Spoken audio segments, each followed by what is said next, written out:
I'm out on the highway just now. It's gone 6 o'clock a few minutes ago.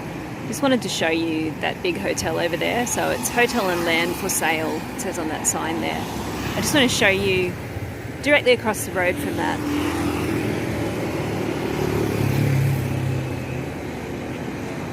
Here we have a brand new hotel that's just nearing completion of construction. So that's kind of pretty telling of how things are here in terms of development. I'm a bit further up the road now, but still on the highway. I just wanted to show you this abandoned building. Didn't get very far in its construction, but I'm assuming it was going to be a hotel. I'll just show you what's across the highway from this one. Yeah, it's the Angkor Eye. I thought I'd better go over there and have a look at it, because it is actually turning at the moment, as you can see. I was wrong when I said that it wasn't operating at all. It's actually open from 2 p.m. to 9 p.m. every day. I don't know if there's anybody in it. I suppose it has to go around even if there's only one passenger, so we'll go and have a look. Here we are back at Boxville. This is the place that I came to last time I made a video, so just thought I'd come and look at the lights. Look at that. There we go. Still nothing happening inside, but there are lights on the outside. It's quite cute. It's certainly not going to win any awards for speed, but it's quite pretty.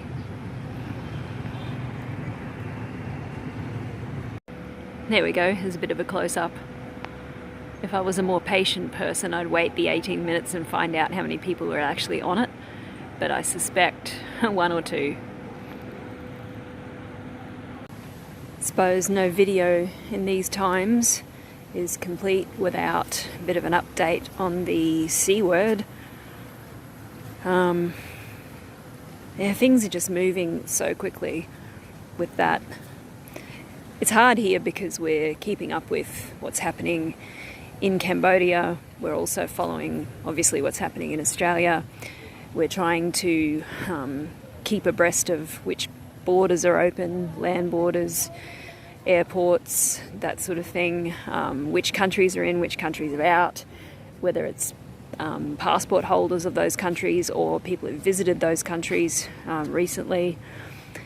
Everything's changing so quickly, and because the information is coming from so many different places, it's really hard to coordinate all of that into a full and correct picture at any point, and then use that information to make any kind of rational decision.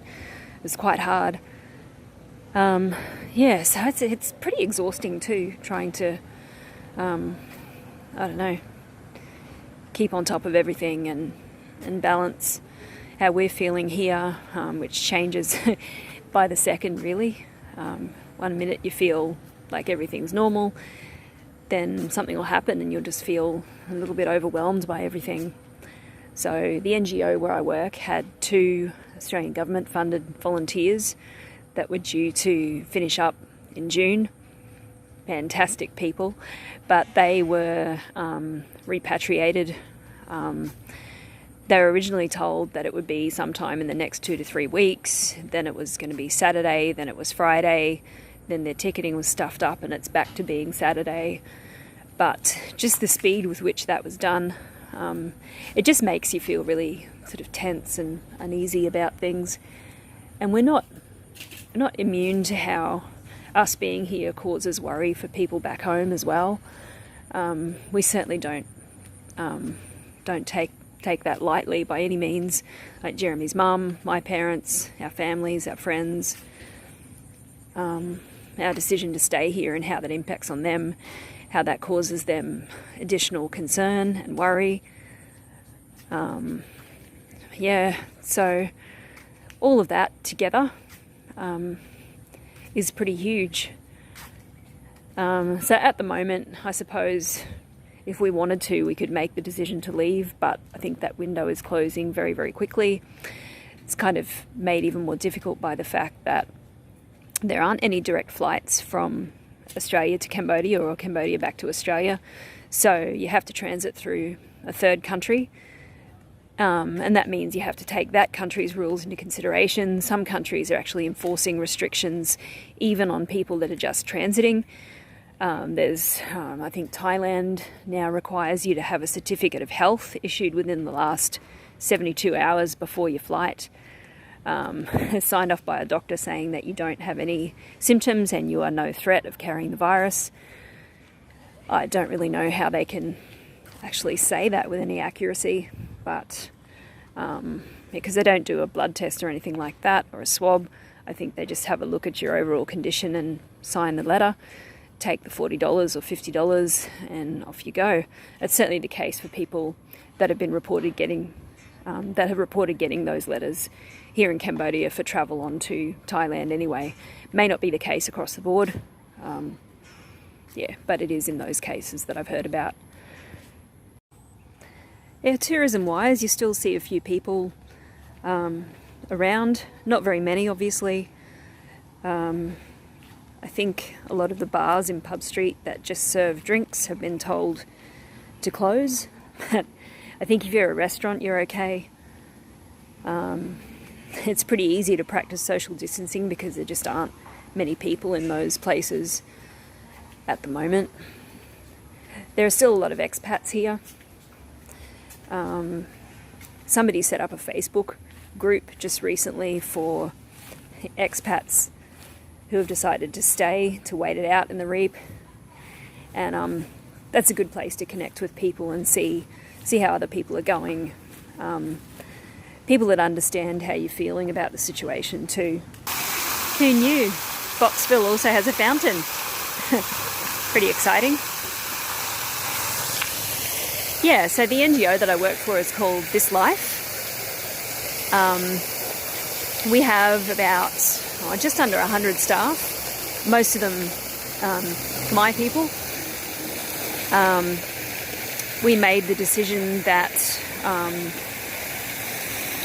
working from home would be the best approach for those people that wanted to take it, and most people have elected to do that. There's still a few people going into the office. Some people just prefer that environment and find that they're more productive.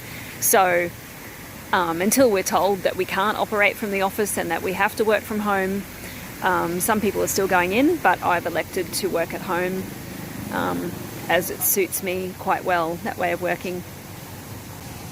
Just a bit more Boxville.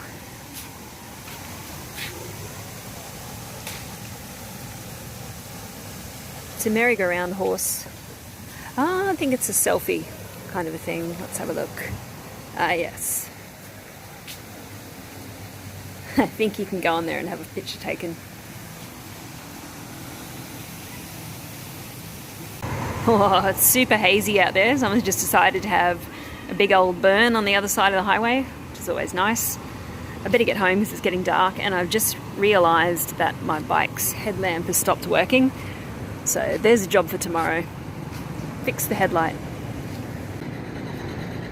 And it really is quite pretty. It's nice. It's a popular spot for the selfie, the old eye. When it first opened, there were hundreds of people here on a Saturday night, so its handful is tiny. Hello. Hello.